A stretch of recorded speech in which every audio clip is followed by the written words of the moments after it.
السلام علیکم ورحمۃ اللہ وبرکاتہ۔ وعلیکم السلام۔ الحمدللہ صلاۃ علی رسول اللہ، اما بعد فاعوذ باللہ من الشیطان الرجیم، بسم اللہ الرحمن الرحیم۔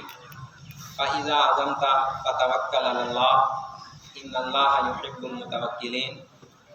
آمنت باللہ صدق اللہ مولانا العظیم وصدق رسولہ النبی الکریم الامین۔ جو یقین کی راہ پر چل پڑے، جو یقین کی راہ پر چل پڑے انہیں منزلوں نے پناہ دی۔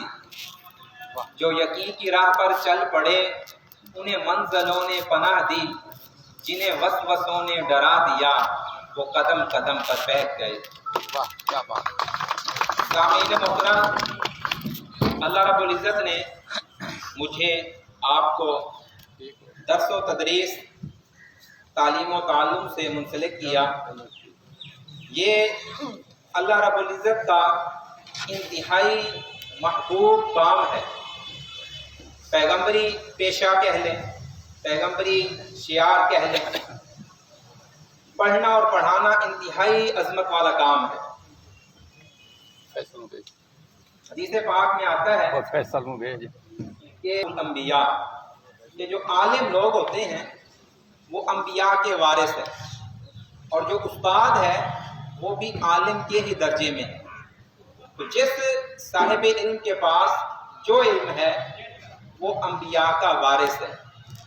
اور آپ طالب علم، وہ مدرسے کا طالب علم ہو، اسکول کا طالب علم ہو، یا کسی کالج یونیورسٹی میں پڑھنے والا ہو، اگر صدق اور خلوص کے ساتھ، للہیت کے ساتھ وہ علم حاصل کرتا ہے تو رسول خدا صلی اللہ علیہ وآلہ وسلم آپ کی حدیث پاک ہے کہ نوری فرشتے اپنے پر ان کے پاؤں تلے بچھاتے ہیں۔ تو یہ میری آپ کی یہ عزت وقار کس شے کے ساتھ جڑا ہوا ہے؟ وہ ہے پڑھنے اور پڑھانے کے ساتھ۔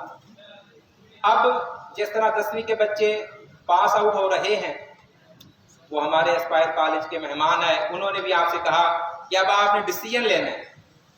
تو جو آپ نے ڈیسیجن لینا ہے اس میں ڈیسیجن سے پہلے جو غور و خوض ہے، جو آپ نے فکر کا اظہار کرنا ہے، کسی سے مشورہ کرنا ہے، جو آپ کا فیصلہ ہو جائے، مشورہ ہو جائے، اس کے لیے پھر آپ نے ڈٹ جانا ہے۔ اللہ پاک فرماتا ہے فَإِذَا عَزَمْتَ فَتَوَكَّلْ عَلَى اللَّهِ۔ آپ نے جو فیصلہ کر لیا ہے، جو ارادہ کر لیا ہے، اس کے لیے پھر اللہ پر بھروسہ کرو۔ اب بعض اوقات ایسا ہوتا ہے کہ بچے، کسی کو کوئی استاد صاحب یا کوئی گھریلو بیک گراؤنڈ کے لوگ کہتے ہیں کہ آپ یہ پڑھ لو، بچہ کہتا ہے کہ میں نے یہ پڑھنا ہے۔ تو جس حوالے سے آپ احباب کا ذوق بنے تو اپنے پیشن کو پروفیشن میں لائیں، اپنے پیشن کو اپنی فیلڈ بنائیں۔ جب آپ اپنے شوق اور ولولے کو اپنا کام بنائیں گے نا تو آپ کا کام آپ کو کبھی بوریت نہیں دے گا، وہ آپ کو وارم اپ کرے گا، وہ آپ کو چارج کرے گا۔ تو اس لیے جو بھی آپ فیصلہ کریں اس کے لیے ڈٹ جائیں، اس کے لیے جو مشکلات آئیں اس کے لیے آپ تیار رہیں۔ اور نبی اکرم صلی اللہ علیہ وآلہ وسلم کا فرمان عالی شان ہے کہ من جدہ وجدہ، جو کوئی کوشش کرتا ہے وہ ہمیشہ اپنی کوشش کے مطابق اجر، بدلہ، مقام اور مرتبہ جو ہے ہمیشہ حاصل کر لیتا ہے۔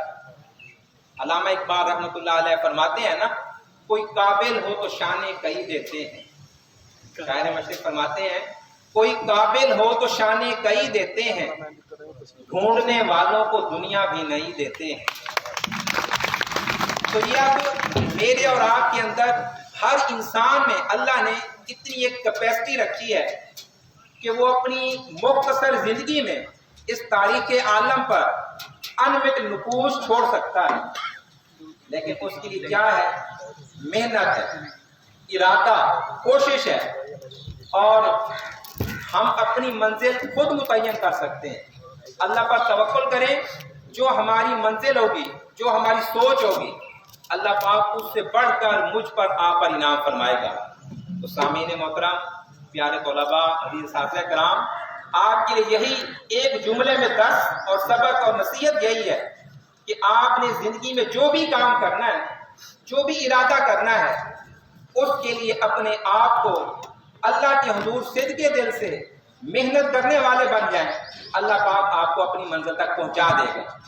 اور اب اللہ رب العزت کا یہ جو قانون ہے نا، یہ اچھائی خیر خائی کے لیے بھی ہے، اگر کوئی بندہ اپنے آپ کو کردار سازی میں آگے نہیں بڑھا سکتا، دوسری راہ چلتا ہے، برائی کی راہ چلتا ہے، تو دونوں کے لیے اللہ نے اصول متعین فرما دیے۔